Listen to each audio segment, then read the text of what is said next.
Nurse Nimisha Priya's death sentence has been approved by the Yemen. आगे बढ़ते हुए बात करेंगे यमन में फंसी भारतीय नर्स निमिषा प्रिया की, जिसे मीडिया रिपोर्ट्स के मुताबिक 1 महीने के अंदर फांसी होनी है। निमिषा प्रिया हत्या के आरोप में यमन की जेल में है। उन्हें मौत की सजा सुनाई गई है। भारत का विदेश मंत्रालय उनकी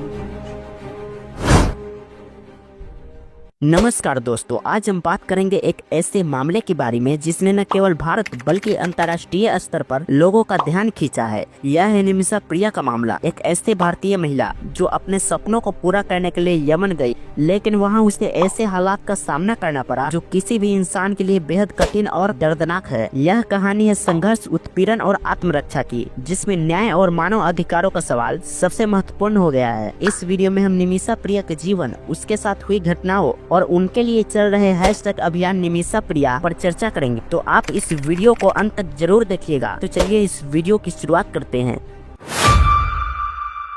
निमिषा प्रिया का जन्म केरल के पलक्कड़ जिले के एक छोटे से गांव में हुआ। उनका परिवार एक मध्यम वर्गीय ग्रामीण परिवार था, जहां सीमित संसाधनों के बावजूद शिक्षा और मूल्यों पर विशेष ध्यान दिया जाता था। उनके पिता एक किसान थे जो कड़ी मेहनत में विश्वास रखते थे। उनकी मां एक गृहिणी थी जो परिवार की देखभाल करती थी। निमिषा के एक छोटे भाई भी है जो अपनी पढ़ाई करता था। निमिषा बचपन से ही पढ़ाई में कुशल वृद्धि की थी। गांव के सरकारी स्कूल में पढ़ाई करते हुए उन्होंने शुरुआती वर्षों में ही यह साबित कर दिया था कि वह अन्य बच्चों से अलग है। उनका पढ़ाई में ध्यान और सफलता उनके माता पिता के लिए गर्व की बात थी। 10वीं कक्षा में उन्होंने पूरे जिले में शीर्ष स्थान प्राप्त किया और 12वीं कक्षा में जीव विज्ञान और भौतिक विज्ञान में विशेष रुचि दिखाई। उनकी महत्वाकांक्षा डॉक्टर बनने की थी, लेकिन परिवार की आर्थिक स्थिति ने इस सपने को साकार करना मुश्किल बना दिया। मेडिकल की पढ़ाई के लिए आवश्यक खर्च उनके माता पिता के लिए संभव नहीं था। हालांकि निमिषा ने कभी हार नहीं मानी। उन्होंने चिकित्सा क्षेत्र में एक सम्मानजनक और व्यवहारिक करियर के रूप में नर्सिंग को चुना। निमिषा ने केरल एक प्रतिष्ठित नर्सिंग कॉलेज में दाखिला लिया और बीएससी नर्सिंग की डिग्री प्राप्त की।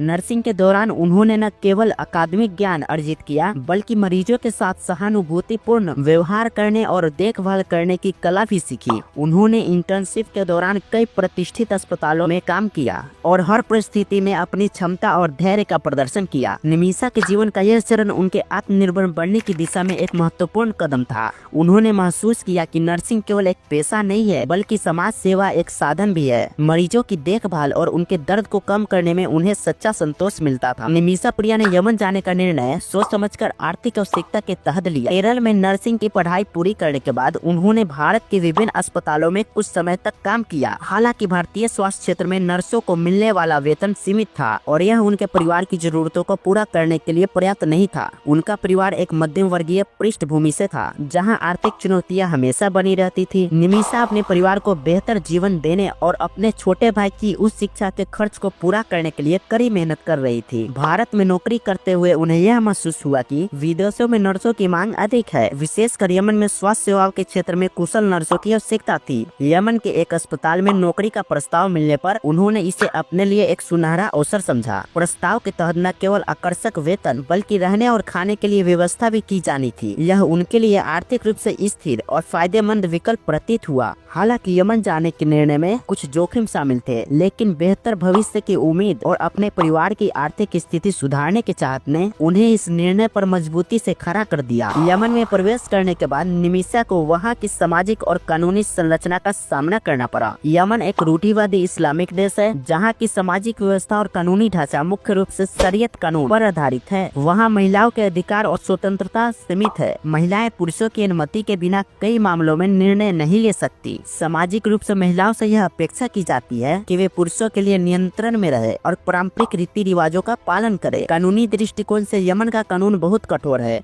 अपराधों के लिए सख्त सजा दी जाती है, जिसमें मृत्यु दंड भी शामिल है। विशेष रूप से हत्या और गंभीर अपराधों के मामलों में सजा का निर्णय शरीयत कानून के तहत किया जाता है। यहाँ डिया या ब्लड डोनेशन का प्रावधान भी है, जिसके तहत हत्या के मामलों में आरोपी के पीड़ित परिवारों को मुआवजा देकर सजा से राहत मिल सकती है। प्रवासियों के लिए यमन में काम करना आसान नहीं है। एम्प्लॉयर अक्सर श्रमिकों के पासपोर्ट और अन्य दस्तावेज जब्त कर लेती है, जिससे उनकी स्वतंत्रता सीमित हो जाती है। प्रवासी श्रमिकों के अधिकार भी सीमित होते हैं और वे कानूनी और सामाजिक शोषण का शिकार हो सकते हैं। निमिषा के लिए यमन का यह अनुभव चुनौतीपूर्ण साबित हुआ। वहाँ का कठोर सामाजिक और कानूनी ढांचा, महिलाओं की सीमित स्वतंत्रता और प्रवासी श्रमिकों की कमजोर स्थिति ने उनके जीवन को और कठिन बना दिया। यमन जाने का निर्णय जहाँ आर्थिक लाभ के लिए लिया था, वहीं उनके जीवन में अप्रत्याशित संघर्ष और परेशानियों का कारण भी बना। यमन का समाज पारंपरिक और काबिलाई संरचनाओं पर आधारित है। यहाँ की सामाजिक व्यवस्था पुरुष प्रधान है, जहाँ महिलाओं की स्थिति काफी सीमित है। महिलाओं के लिए स्वतंत्रता और निर्णय लेने के अधिकार लगभग न के बराबर है। यहाँ के रीति रिवाजों में महिलाओं से यह अपेक्षा की जाती है कि वे पुरुषों के नियंत्रण में रहे। शादी, परिवार और समाज में उनकी भूमिका मुख्य रूप से घरेलू कामकाज तक सीमित होती है। सार्वजनिक जीवन में महिलाओं की भागीदारी को संदेह की नजर से देखा जाता है। निमिषा प्रिया, एक भारतीय नर्स, जब यमन गई तो उन्होंने इस कठोर सामाजिक ढांचे का सामना करना पड़ा।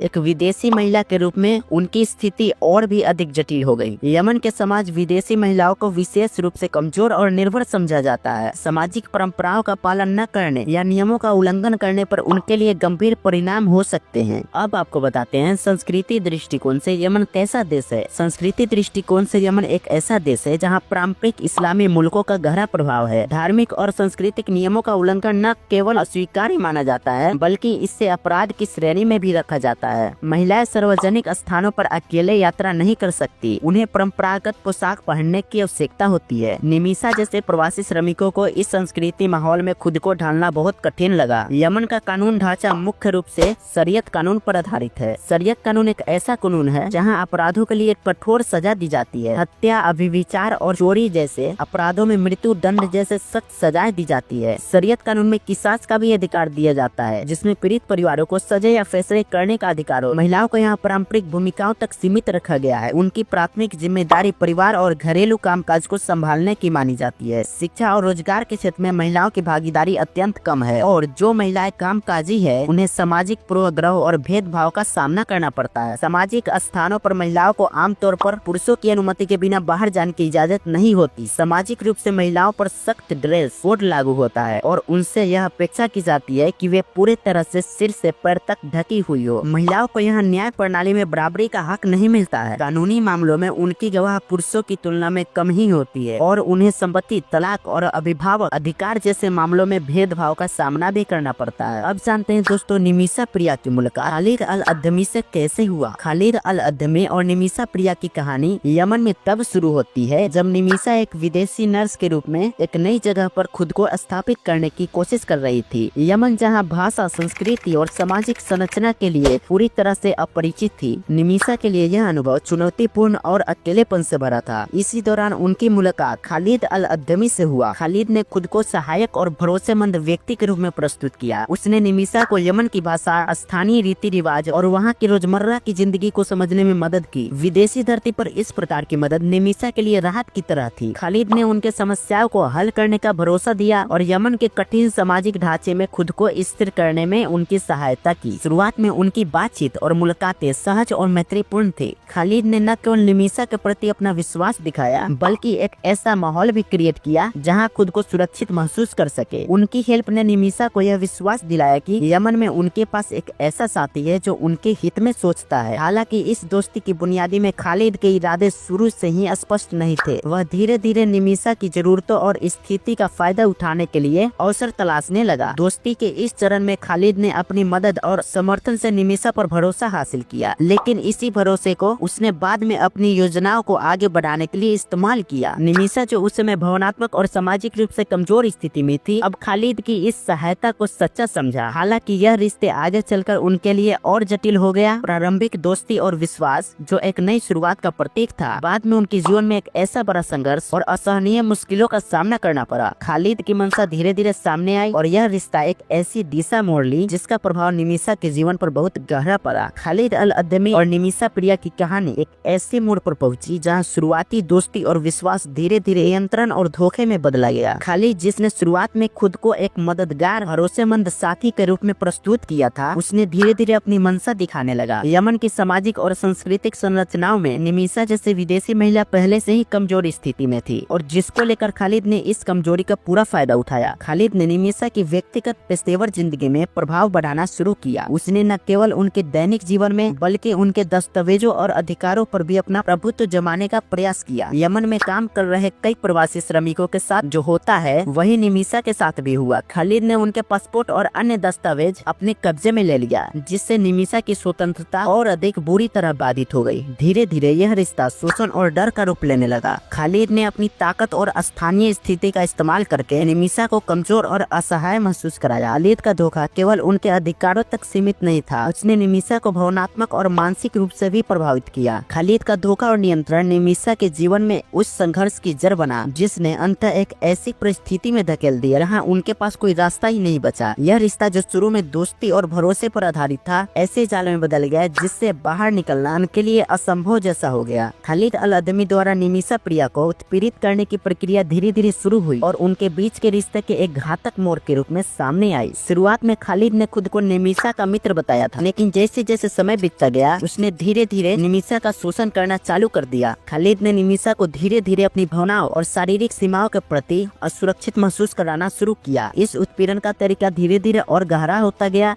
खालिद ने उसे डराया धमकाया, जिससे निमिषा का आत्मविश्वास पूरी तरह से खत्म हो गया। उसने अपनी सुरक्षा और स्वतंत्रता के लिए खालिद के साथ अपने संबंधों को एकमात्र रास्ता मान लिया, जो उसके लिए बेहद पीड़ादायक और असहनीय था। यमन में एक ऐसी विदेशी महिला के रूप में निमिषा पहले ही अकेली और असुरक्षित महसूस कर रही थी। खालिद अल अदमी द्वारा मानसिक, शारीरिक और भावनात्मक उत्पीड़न ने उनकी स्थिति को और जटिल कर दिया। उन्होंने इस मानसिक तनाव को खत्म करने के लिए कुछ दिनों तक दवा का भी यूज किया, जिससे निमिषा को यह महसूस हो सकता था कि वह खुद को किसी न किसी तरह बचा सकती है। हालांकि यह कदम उनकी समस्याओं का समाधान नहीं था। यह आघात परिस्थिति निमिषा के लिए इतना असहनीय बन गई कि उसने खालिद से अपनी रक्षा के लिए एक खतरनाक अपराध कर दिया। जब एक व्यक्ति शारीरिक और मानसिक रूप से उत्पीड़न के शिकार होते हुए महसूस करता है कि उसका कोई और रास्ता नहीं बचा, तो वह अपनी सुरक्षा के लिए किसी भी तरीके का सहारा ले सकता है, जो निमिषा प्रिया ने किया। खालिद द्वारा उत्पीड़न और दमनकारी व्यवहारों को देखते हुए उन्होंने फैसला लिया कि किसी तरह खालिद की मृत्यु कर सके और उन्होंने उसी रात को सुई में दवा मिलाकर खालिद को दे दिया, जिससे खालिद की जान चली गई। इसके बाद उसके शव को छिपाने का भी प्रयास किया। इस मामले में पुलिस की जांच और गिरफ्तारी की प्रक्रिया एक महत्वपूर्ण मोड़ था। खालिद अल अदमी द्वारा किए गए शोषण और उत्पीड़न के बाद जब यह घटना सामने आई, पुलिस की टीमों ने मामले के सभी पहलुओं को गंभीरता से जांचा। निमिषा के द्वारा खालिद की मौत और शव को छिपाने का प्रयास के बाद यह साफ था कि स्थिति बहुत ही जटिल थी और इसमें एक गहरी जांच की आवश्यकता थी। जब यमन पुलिस ने इस मामले की जांच शुरू की तो उनका ध्यान इस बात पर था कि खालिद की मौत के पीछे का कारण क्या था और क्या यह आत्मरक्षा की स्थिति में था या कुछ और। पुलिस ने पहले घटनास्थल से संबंधित सभी साक्ष्यों को इकट्ठा किया और यह समझने की कोशिश की कि घटना आखिर एक हत्या के रूप में हुई या किसी आत्मरक्षा की प्रतिक्रिया का परिणाम थी। पुलिस ने निमिषा को गिरफ्तार किया क्योंकि यह स्पष्ट था कि खालिद की मौत उसके हाथों हुई है। गिरफ्तार के बाद उसे न्यायिक हिरासत में लिया गया और उसके बयानों घटनाक्रम को लेकर जानकारी ली गई। पुलिस ने यह भी जांचा कि खालिद द्वारा किए गए उत्पीड़न का कोई सामग्री या साक्ष्य मौजूद है जिससे यह सिद्ध हो सके कि निमिषा को खालिद से आत्मरक्षा में प्रतिक्रिया करने के लिए मजबूर किया गया था। गिरफ्तारी के बाद न्यायालय में निमिषा के खिलाफ आरोपों की सुनवाई हुई, जो इस बात का निर्धारण करती थी कि वह अपनी स्थिति को लेकर कितनी जिम्मेदार थी और क्या उसे किसी अपराध का दोष ठहराया जा सकता है। यमन की अदालत में सुनवाई के दौरान यह सुनिश्चित किया गया कि सभी कानूनी प्रक्रियाओं का पालन हो और यह भी देखा गया कि निमिषा को अपनी बचाव का पूरा अवसर मिले। अदालत में सुनवाई के दौरान निमिषा के वकील ने यह तर्क रखा कि वह शारीरिक और मानसिक रूप से शिकार थी, जिसके कारण उसने आत्मरक्षा के तहत यह कदम उठाया। अदालत ने इस मामलों के सभी पहलुओं की जांच की, जिसमें निमिषा के बयान, गवाहों के बयान और मामले से संबंधित सभी भौतिक साक्ष्यों को शामिल किया गया। यह सब समझने के बाद अदालत ने यह निर्णय लिया कि निमिषा प्रिया एक दोषी है और उसके अपराध के लिए इसे मृत्यु दंड दिया जाएगा। जैसे ही इस केस का फाइल राष्ट्रपति तक पहुंची, जिसके बाद निमिषा प्रिया ने अपने केस को लेकर यमन के राष्ट्रपति तक गुहार लगाई ताकि वे मृत्यु दंड से बच सके। लेकिन इनके अपराध को देखते हुए निमिषा प्रिया को मृत्यु दंड देने की सजा को राष्ट्रपति ने मंजूरी दे दी। निमिषा प्रिया के मामले में भारत में प्रतिक्रिया एक जटिल और व्यापक मुद्दा है, क्योंकि यह मामला न केवल एक विदेशी नागरिक की उत्पीड़न और हत्या से जुड़ा है, बल्कि सामाजिक, कानूनी और राजनीतिक दृष्टिकोण से भी महत्वपूर्ण है। निमिषा प्रिया को बचाने के लिए भारत सरकार कूटनीतिक, प्रयासों के माध्यम से यमन सरकार से बातचीत कर सकती है और उसे न्याय दिलाने के लिए राजनीतिक दबाव बना सकती है। भारत सरकार कानूनी सहायता प्रदान करने के लिए वकील की व्यवस्था कर सकती है ताकि निमिषा को यमन की न्यायिक प्रक्रिया में उचित प्रतिनिधित्व मिल सके। इसके साथ ही भारत सरकार महिला अधिकारों के मुद्दे को अंतर्राष्ट्रीय मंचों पर उठाकर यमन पर दबाव बना सकती है। इसके अलावा सरकार को जन जागरूकता और सोशल मीडिया के माध्यम से इस मुद्दे को प्रमुखता से उठाना चाहिए। इसके लिए #SaveNimishaPriya अभियान ने निमिषा प्रिया के मामले को लेकर भारत और वैश्विक स्तर पर गहरी प्रतिक्रिया उत्पन्न की है। इस अभियान का उद्देश्य एक व्यक्ति के खिलाफ हुए अत्याचारों और उत्पीड़न के खिलाफ आवाज उठाना है, खासकर जब यह मामला महिला उत्पीड़न और शोषण से जुड़ा है। यह अभियान न केवल एक विशेष व्यक्ति के लिए है बल्कि यह महिलाओं के अधिकारों की रक्षा और उनकी सुरक्षा के लिए एक बड़ा सामाजिक आंदोलन बन गया है। दोस्तों, निमिषा प्रिया की यह मामला सिर्फ एक व्यक्ति की कहानी नहीं है, यह महिलाओं के अधिकार, न्याय और मानवता की रक्षा के लिए एक महत्वपूर्ण संदेश है। यह हमें याद दिलाता है कि दुनिया के किसी भी कोने में किसी भी परिस्थिति में हर व्यक्ति को न्याय और गरिमा का अधिकार है। #SaveNimishaPriya अभियान इस दिशा में एक बड़ा कदम है